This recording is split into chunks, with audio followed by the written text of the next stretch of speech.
Hey, what is going on, everyone? I hope you're having an awesome day, awesome Tuesday this week. This is going to be an awesome little live here for you. We're bringing something new to Lifestyle Locker Radio. We're going to start sharing some of our content via Facebook Live because we want to have as many people engaged with our community as possible. Episode that I'm going to show you in just a couple moments is with a guy named Kris Gethin.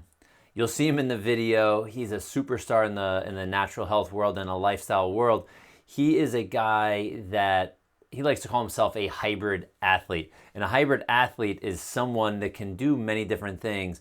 And you'll hear us say, I believe in the conversation, that certain people, certain athletes, right? If we have a runner, they need to lift more. If we have a lifter, they need to run more. He is, when you see him, he's a guy that's done a triathlon. He's a guy that's done many things.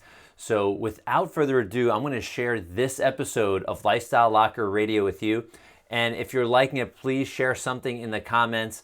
If you don't have the time to watch it through this Facebook Live, there are links below so you can download it on iTunes or wherever you're listening, or you can actually go directly to the website, because there are a couple freebies, a couple of giveaways, and I want to make sure that you can actually get what you need. He has a couple of giveaways, so I'll see you on the inside. Here is the live interview we did together. Hey everyone, welcome back to Lifestyle Locker Radio. We have an awesome guest today, someone that's obsessed with fitness, obsessed with health and wellness and longevity. And for those that are going to be watching this, you'll see that he's glowing red, right? So he's doing some therapy as we are going to be in this conversation. So Kris, welcome. Thank you very much. Yeah, we got to multitask to get these things done and improve our longevity. Yeah, totally. So Kris, I mean, many people that are listening to our show probably know who you are. It's not your first round in the fitness world. You've been here for a while. So can you just give the people that may not know just a little bit of your background, a little bit of your story, like before you became the guy that I get to see on your website, that I'm like, holy cow, this guy is jacked. Who was he before? He wasn't jacked at all. He was very skinny, probably. Yeah, like I raced. Like me. Yeah. Oh, I was skinny. I raced motocross for some years whilst living in Wales. I grew up on a farm there, and I had to be very fit and very light to race motocross, so I was far from jacked. But I grew up on a farm in Wales up until my late teens, and so I had a good work ethic that I applied later in my life. And once I kind of stumbled across health and fitness and bodybuilding through resistance training, which was part of my rehab at the end of my motocross career, that's when I decided, okay, I really enjoy where this is going. And one of the reasons being is because now I'm getting up in the morning, I'm exercising, I'm working out, and then by default, I start eating better. Then lo and behold, I find that my brain functions better. And I'm a little bit smarter now, a little bit more confident, and I'm able to retain the content that I'm actually reading and learning. So that's when I decided to go to college for 3 years and study international health and sports therapy, which then took me to various countries around the world. And, I've worked as a photographer in the industry, an editor, writer in the industry, and now, doing what I'm doing now, living in Boise, Idaho. Yeah. Boise, Idaho. So I'm going to pause for a second on the story. Why Boise, Idaho? Well, I was living in LA. I moved to LA in 2000, and I was working for Weeder Publications as a writer and photographer. Then I later had my own publication called Cage Muscle. And bodybuilding.com back in 2007, they were growing. They needed an editor-in-chief. So Ryan DeLuca, the founder, flew me up for an interview, asked me to interview for it, and I got the job. And that's where bodybuilding.com are based, in Boise, Idaho. Got it. I absolutely loved that opportunity because I'm not so much of a city slicker, so LA didn't really suit me. It's where my headquarters are now, but I live here in Boise, Idaho, and I'm more than happy. I did move away for about 5 years at one point, or 4 years. But, I had my green card, and I love Boise, so I decided to come back. All right. Very cool.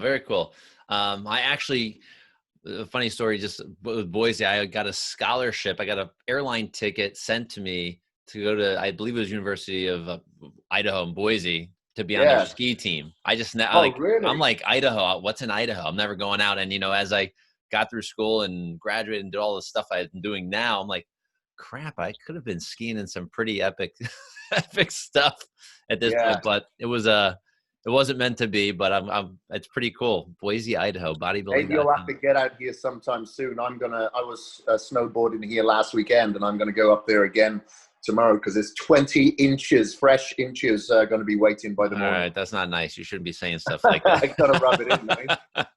All right, very cool. So we're fast forward. You started getting into fitness. You started working in the industry. Now you become a very influential person, helping thousands, if not millions of people transform their lives in lots of different ways. I mean, with your social media following is huge. And what I've found that people that are in the health and fitness world that actually have great content, not just the physique, if you will, they are so powerful. Like they're usually able to use social media like you are for good, like to help people actually change their lives, not just hit a like button. So how did you even get involved I mean, not involved in social media, but how did you decide that this is going to be a great way for you to connect with your current audience? Well, it wasn't my choice to begin with because I've always been behind the camera and behind the scenes Okay. as a writer and photographer. I was never that kind of guy, and I'm quite a recluse kind of person. Don't interact that much.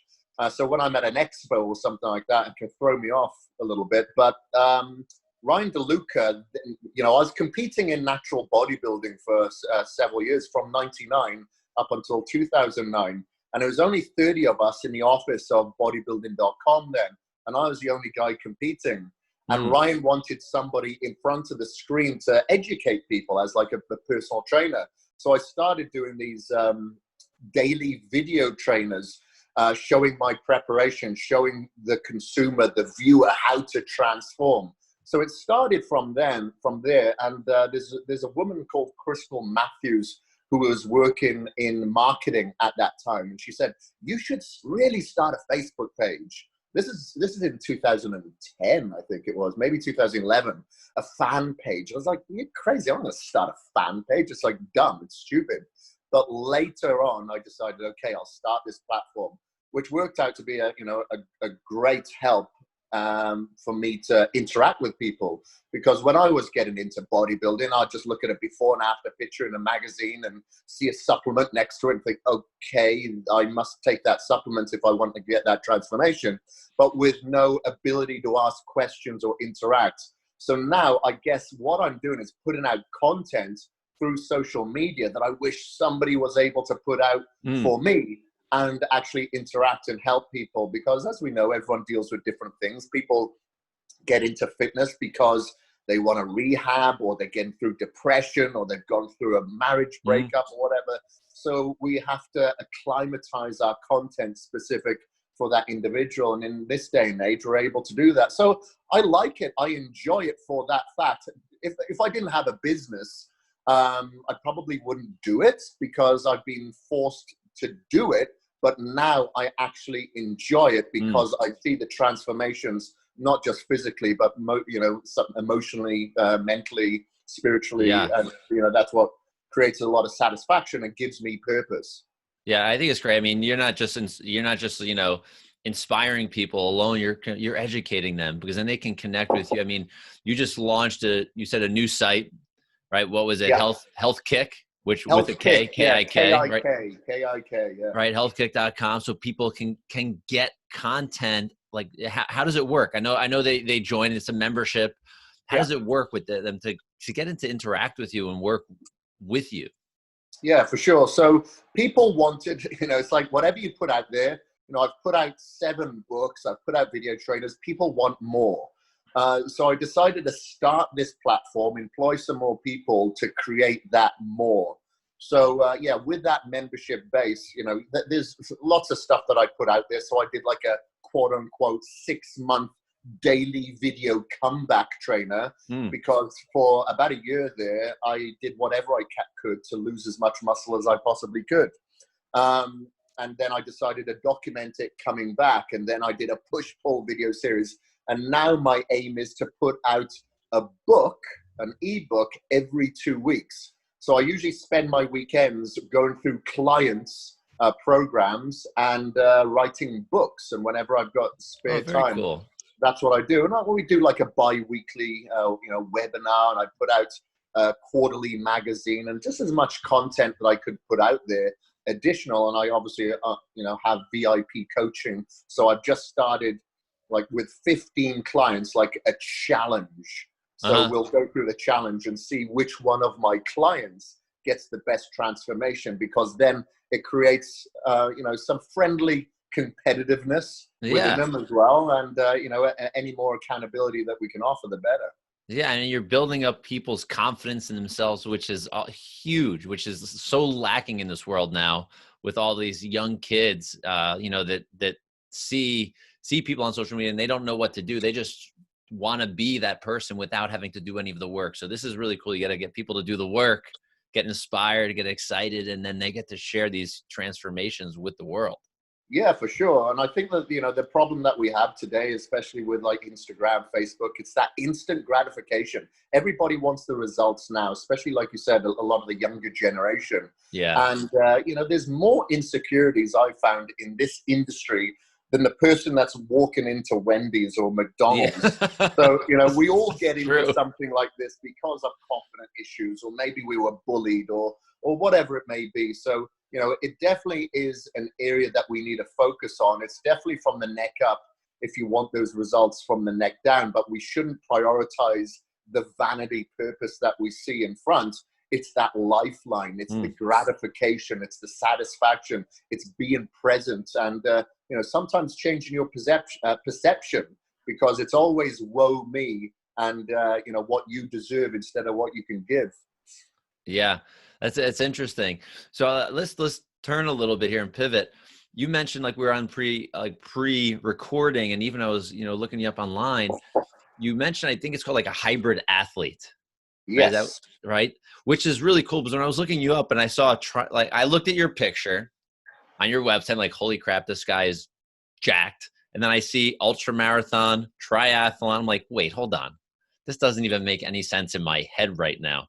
Because me, I'm 185 pounds, 6'2", right? 190, whatever it is. And I run ultra marathons. That's what I enjoy to do. I still lift weights, but you the hybrid athlete, this really intrigues me, because strength is a part of my training, but obviously very different for you. Yeah. See, I've always done cardio every day, if not twice a day, because like I said, once I retired from motocross, I still needed to get that adrenaline fix. So I'd probably teeter on the end of overtraining, I'd say. I've always enjoyed cardio anyway. It's like my AA batteries in the morning. Yeah. And I'd get a lot of stick, a lot of hate from my peers, from people online, even from my clients, to say it's just too much cardio. And I always felt that I was able to recover better by doing cardio. If I didn't do cardio, I would train 4, sometimes 5 times a week. If I did cardio, I knew my recovery was better, and I was able to train 5, sometimes 6 times a week. I quantify everything. I'm sure, I have no doubt in my mind. Yeah. So, I quantify my heart rate variability, my cortisol level, so I can actually see it in real time, and obviously how I feel as well. So that's when I thought, okay, well, I'll document myself getting ready for an Ironman, and I'll get ready in 6 months and have it filmed every single day.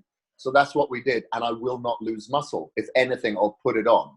So the training had to be very, very specific for somebody that's 220 pounds. Yeah. 5'8", because as you're probably aware, there's more injuries that are encountered in endurance sports, such as running, than there are in strength training, with all that repetitive compound nature, especially if you're a heavier person.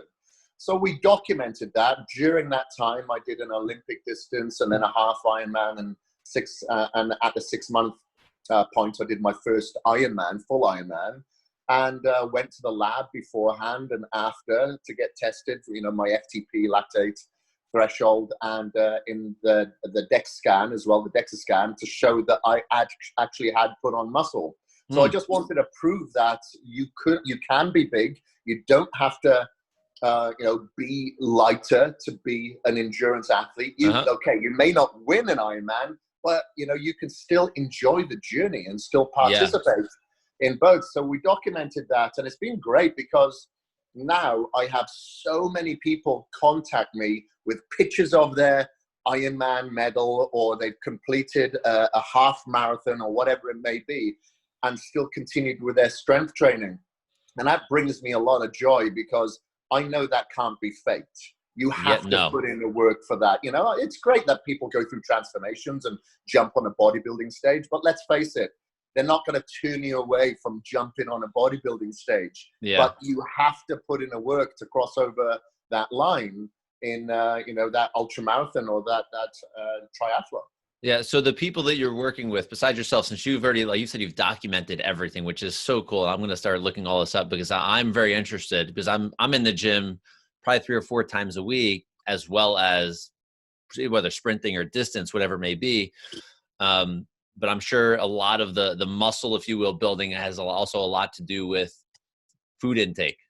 Oh, yeah. Quantity, sure. quality, all of those things, right?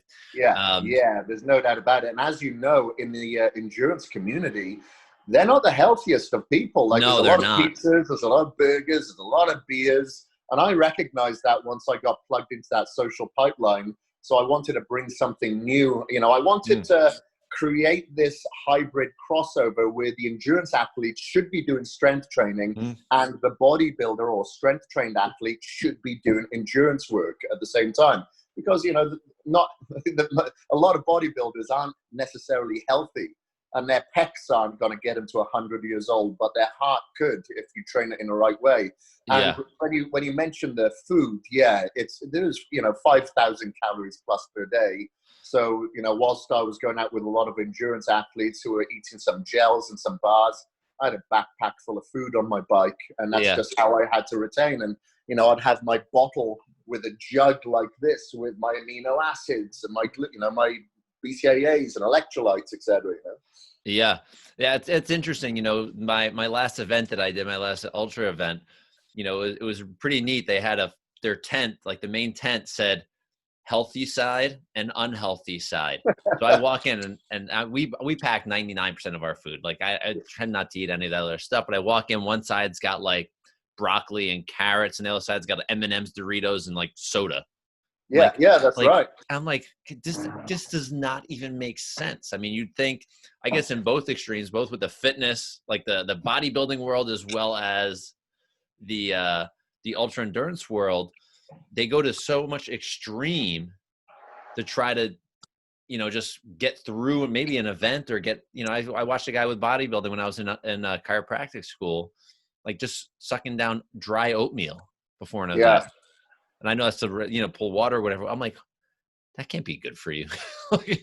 You're like this huge guy. But why do you think people do that? Yeah, well, I don't know. It's crazy because people look at fuel as calories in order to finish a race or compete in a show or whatever, as opposed to looking at the source and the information those calories provide. And I always think, are these calories in front of me going to heal my future, or are they going to harm my future, regardless of what you're doing on that particular day? Well, if it's going to harm my future and cause inflammation in my gut, which could then lead to a chemical reaction in my brain, I don't want it. I don't want it, in front of me.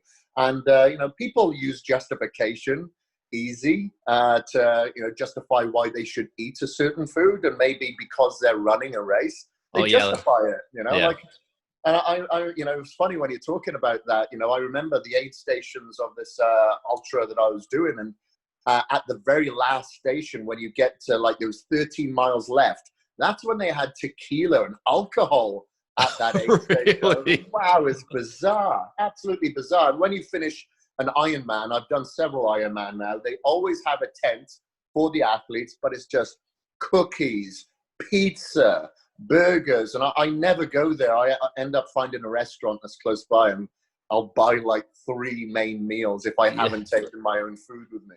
Yeah, that's pretty amazing. I mean, I say the healthiest thing that I've seen at any of the events I had, they had one of these Yeti coolers that was, 7 feet long. That was just a bunch of them that were filled with ice water. I guess they sponsored it, so you can go and cold immerse Oh, after that's an event. cool. Like people were sticking their toes in. I'm like, excuse me, got to sink in this thing. Yeah. Unbelievable. Yeah, I Unbelievable. absolutely love cold therapy for that. You know, I've got an ice bath out the back here that I get in all the time. At the moment, I'm getting free ice every Yeah. morning because it's so cold. It's great. I have a sauna out there, and then I jump in there. And you know, when I was getting ready for my first Ironman, I was doing a lot of cryotherapy work, and that was a godsend for me. The cold therapy is great. Yeah. So let's just jump into that for 1 second. So as a person that's been in bodybuilding, a person that's done endurance work as well, you just mentioned cryotherapy, and now you also mentioned you having, a bath outside, right? Like now Yeah, that's well, cooled by nature. it's a Yeah. cattle trough. Yeah, Yeah. exactly. Right. But cooled by nature at this point, which is water. So what, in your experience between the two, as a professional that validates everything that they do and tracks everything, what do you like better, the chamber or the bath? What do you find more impactful? It's a bit of both, you know. Like for instance, I like the bath because it's painful. It hurts Yeah. more. You suffer more. I can take the cryotherapy quite easy, and I think because that cryotherapy doesn't seem to stimulate your vagal nerve tone as Mm, much. You know, where if you're submerging your thyroid in your neck and your chest, you know, you really are working your vagal nerve tone. But I really like the cryotherapy for its efficiency. It's very quick, it's yeah. easy, and it really does seem to shut out. It really does shut out that inflammation very, very quick. So, and you know, for instance, during that time, I had inflammation in my elbows. So that was the area that really I felt it the most, like super cold on my elbows. It's as if it knows Yeah. where the inflammation is, and it just drives it home. So I guess I Okay. can't say one over the other. I like them Okay. both. But your daily routine, or if not very frequent, is the water. Oh, it's always the water unless I'm actually getting ready for an event, and I may Okay. do cryo as well. Okay. Okay. So in the beginning, we mentioned, as you were getting into fitness, you said, like you started training, and then you started to feel better, then you started to eat better, and then as you started to eat better, you started to get better brain function, which became this really cool journey in realizing that food and movement are good for your brain. And then now you created a nutrition company. Yeah, supplement company. Yeah, called Yeah. Cage the Muscle. Yeah. So talk about that. So um, you can, use me as an example. Is this the products that are on there? Are they great for all different types of athletes? Yeah, yeah, for sure. Caged Muscle, the name can be a little bit scary, and I've realized that later. You know, I think maybe we should change it to KM or something because it really doesn't tell the story. So when I started doing these video series, I then knew, okay, now I've got a responsibility. If I'm suggesting a supplement, I better go and get it tested. And a lot of the times I put my hand in my own pocket and spent the money to get these Mm, supplements tested. And it just become quite shocking to me that some of the brands that hardly any of us have heard about tested very, very good. But then some of the other brands that we see on all the shelves and they're the top sellers tested really, really bad. So then I started just sourcing my own raw ingredients and mixing them together, but knowing that wasn't feasible and logical for a lot of people. That's when I started talking with my now partners that I've worked with for many years. Brian Rand, the formulator, he formulated some other brands like BBcom, the gym line, etc., about starting a brand ourselves. But we wanted to merge the health sector with the sports supplement sector, where there's usually quite a large disconnect. So, you know, we wanted no artificial colors, no artificial flavors. The amino acids would only be fermented. We'd use patented ingredients. We'd use organic ingredients and create what is now Caged Muscle. And of course, we have amino acids. We have electrolytes, hydration drinks, essential amino acids, you know, things like that. So it's for across the board. It's for absolutely everybody.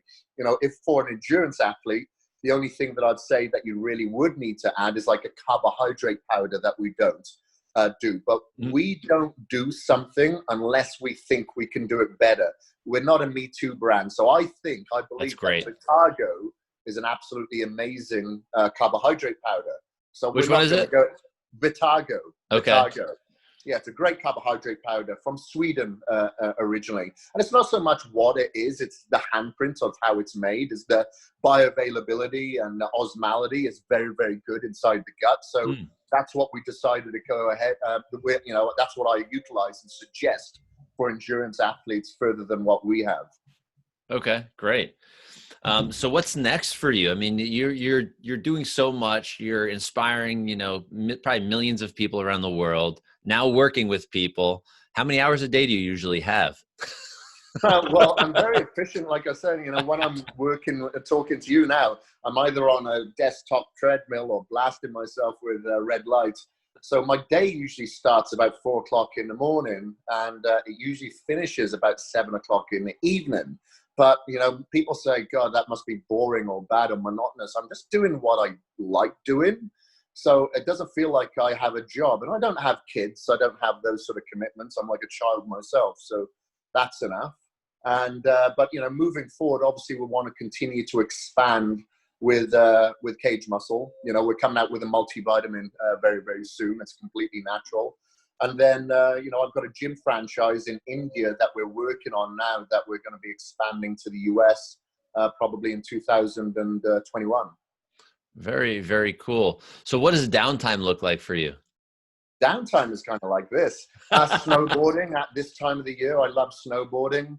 You know, I'm much like you. I like running. Like, I like active meditation. I do participate in meditation on a daily basis, but a lot of the time it's active meditation. I don't believe that you should have to sit in a silent room in darkness. You know, sometimes it could be out, like you said, running or cycling or something like that. Yeah. I like reading. I do have like an ADD problem, so I'll read several books at the same time because I can't focus on one thing at a time. So reading. Last night I was reading and listening to vinyls in my spare room there. So that's very enjoyable for me. Very cool. Very cool. So Kris, I want to finish up with this last question or set of questions. You know, if you had to tell someone tomorrow, like, what 3 things could they do to unleash their human potential? And it could be anything. What would it be? Okay, the 3 things to unleash their human potential. Number 1, activate your circadian rhythm, sleep more. You know, a lot of people think food is the answer. And you can live for several weeks without food, but you can only live up to 10 days without sleep. So sleep, I believe, is very, very important, and people neglect it. They're not going to perform. I don't care how hard you work at something. You're not going to work as efficiently if you get your sleep, okay? So this is going to sound a bit woo-woo and a bit hippie, but go out there and get sunlight every day. You know, if you can't, obviously you have to biohack your environment like you are now.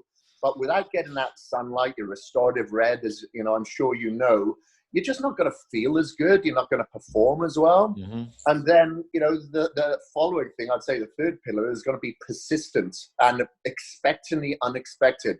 Because let's face it, you know, life throws curveballs at us. You know, whether we get injured, whether there's a death in the family, you know, we are emotionally charged sometimes. But you have to persist through the downtimes and expect these downtimes that are going to hit you hard, just so you can go through it. Because, you know, I work with clients where, you know, I was writing a program yesterday for a client who said he's been thrown off since 2016, since the death of his father. You know, it's really, really bad. Obviously, he's gone through a downward spiral. And unfortunately, you can't live in denial. You have to expect these things to a certain degree, because you cannot sacrifice your own life when these things do happen. Yeah, that's so true. People that we live in the past a lot. Bad things happen, and they always will, unfortunately. Yeah, So I guess you that's how we move forward. You just have to change your perception. Yeah. You know, I say it as if it's easy, but you know, we can look at food that's boring and bland, but then I spend a lot of time in third world countries, and those people have no idea where that next meal is coming from or what it's going to be made of. Yeah. So if we think of that, all of a sudden that dry chicken and rice isn't so bad. We should be thankful. Exactly. So gratitude would be maybe your number 4. Yeah, you got it. Thank you for wrapping that one into one word. Perfect, perfect. Well, everybody, Kris Gethin here. Holy cow. Make sure you do connect with him. I do believe he's got a little gift that he's going to give away along with his new website with Health Kick. Yeah. Do you want to talk about that? Yes, for sure. Thank you very much. So if anybody signs up for 12 months on healthkick.com, that's KIK.com, and mention this podcast, I'm going to send you a t-shirt, a jewel shaker, and I will send you some Health Kick wrist wraps as well. Very There cool. you go. Very cool. Very cool. All right, everybody. That's Kris Gethin here. This guy's a superstar. I am pumped that we have connected with him. I'm pumped that you all get to connect with him now. Make sure you do follow him. He's got his own show. Follow him on social if you're not already. And to find him and find more details, if you can't find him online, maybe there's something wrong. But you can go to lifestylelocker.com/Kris Gethin, and that'll be spelled in the show notes for you. So you do not have to worry about that. So Kris, this has been awesome. I'm very grateful to have connected with you, another rock star in the natural health world. We need more people like you. Well, hopefully your show, which I'm sure it is, will inspire more people to get in touch with themselves and prioritize themselves and their lifeline. Well, thanks, brother. All right. Thank you very much, sir. I appreciate it. Hey, everyone. I hope you did enjoy that episode with Kris Gethin. What a rock star. What an amazing guy. And I'm going to sign off now. If you like the show, share something in the comments below. Hit the like button. Share with a friend. Let us know where we can go, who you might want us to interview. And, if you really are enjoying it, head over to iTunes. Give us that 5-star review. It really helps our show get to other people. So I appreciate you. Have a fantastic day, and you'll probably be seeing me later online. Bye-bye.